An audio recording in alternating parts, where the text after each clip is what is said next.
माधव गांव का वह लड़का था जिसे कोई गंभीरता से नहीं लेता था। साधारण कद काठी, झुकी हुई नजरें, कम बोलने वाला। गांव वाले उसे मौन माधव कहते और हंसते। उसके पिता की मृत्यु बचपन में हो गई थी।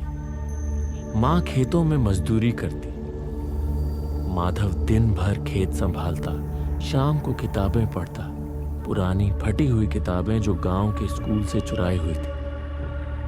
पर उसके मन में एक आग थी। वह सोचता, क्यों सब कुछ इतना छोटा है? क्यों मेरी जिंदगी बस खेत खलिहान तक सिमटी है? काश कुछ ऐसा हो जाए कि सब मुझे देखे, सम्मान से देखे।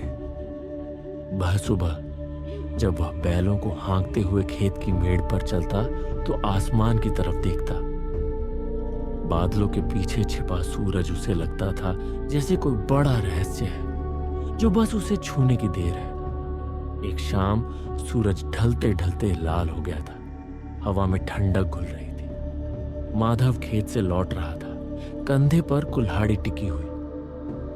रास्ते में एक पुराना पीपल का पेड़ था। लोग कहते थे वहां छाया में भूत रहते हैं। माधव हमेशा तेज कदमों से गुजरता, पर उस दिन पेड़ के नीचे एक बाबा बैठे थे। भगवा वस्त्र, लंबी जटाएं, चेहरे पर अजीब सी मुस्कान, आंखें ऐसी मानो सीधे दिल में देख रही हो। माधव रुक गया। बाबा ने बिना सिर उठाए कहा, माधव, तू ऊपर उठना चाहता है ना? माधव का दिल धक से रह गया। आप मेरा नाम कैसे जानते हैं? बाबा ने जमीन से मुट्ठी भर मिट्टी उठाई। नाम क्या चीज है बेटा? मैं तेरे मन की पुकार सुनता हूं। तुझे सिद्धि चाहिए, वह सिद्धि जो सब कुछ बदल दे। धन, सम्मान, शक्ति, सब। हवा अचानक तेज हो गई। पीपल के पत्ते उल्टी दिशा में हिलने लगे। दूर कहीं कुत्ते भौंकने लगे। बाबा ने आगे कहा, 7 रातें, हर रात ठीक 12 बजे एक विशेष मंत्र पढ़ना, एक नींबू को चाकू से काटना, फिर उसे अपने घर के बाहर उत्तर दिशा में गाड़ना, और सबसे जरूरी, पीछे मुड़कर कभी नहीं देखना। चाहे कोई आवाज आए, कोई छू ले, कोई नाम पुकारे, मुड़ना मत। माधव की सांसें तेज हो गई। और अगर मैं मुड़ गया तो? बाबा की मुस्कान गहरी हो गई। तो जो तू पाना चाहता है वही तुझे खा जाएगा। माधव ने एक लंबी सांस ली। मैं करूंगा। बाबा ने एक पुराना पीला कागज थमाया। उस पर लाल स्याही से मंत्र लिखा था। यह मंत्र किसी को मत दिखाना, और हाँ, 7वीं रात के बाद तुझे सब मिल जाएगा। फिर बाबा उठे और अंधेरे में गायब हो गए, जैसे कभी थे ही नहीं। पहली रात 12 बजे। गांव सो चुका था। माधव कमरे में अकेला। मंत्र पढ़ा। आवाज कांप रही थी। नींबू काटा, बाहर निकला। ठंडी हवा, नींबू गाढ़ा। लौटते वक्त लगा जैसे कोई उसके कंधे पर हाथ रख रहा है। ठंडा, बहुत ठंडा। उसने दांत भींचे, मुड़ा नहीं। दूसरी रात इस बार पीछे से हल्की हल्की सिसकियां सुनाई थी, जैसे कोई औरत रो रही हो। माधव का मन हुआ मुड़ने का, पर उसने आंखें बंद की और तेज कदमों से घर में घुस गया। तीसरी रात किसी ने उसके नाम से पुकारा, माधव, माधव। आवाज मां जैसी लगी, पर मां तो सो रही थी। माधव ने मंत्र दोहराया, नींबू गाड़ा। लौटते वक्त लगा जैसे कोई उसके बाल खींच रहा है, हल्के से।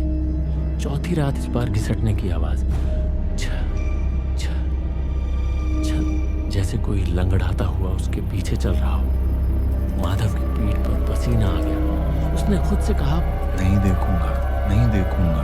5वीं रात अब डर हद से ज्यादा था।